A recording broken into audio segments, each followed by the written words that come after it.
ఘన స్వాగతం పలికితే నా జీవితం మీకు కాకపోతే ఇంకెవరికి, నా జీవితం విజయనగరానికి కాకపోతే ఇంకెవరికి? వీళ్ళు మా అన్నదమ్ములు, వీళ్ళు మా అక్క చెల్లెళ్ళు. నా పేరు పవన్ కళ్యాణ్. మీరు వర్షంలో తడిస్తే నేను గొడుగు పట్టుకొని గొడుగు తీసి ఇసిరేస్తాను, మీతో పాటు ఉంటాను. మీరు ఎండల్లో మాడిపోతే నేను ఎండల్లోకి వచ్చి మాడిపోతాను, కానీ నేను సుఖంగా కూర్చోను.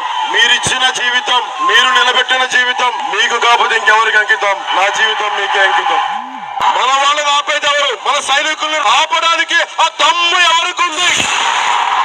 ఈ రోజు నా గుండెల్లో మర్చిపోలేని రోజు. నా జీవిత కాలం, నా తుది శ్వాస వరకు ఈ రోజు గుర్తుపెట్టుకుంటాను.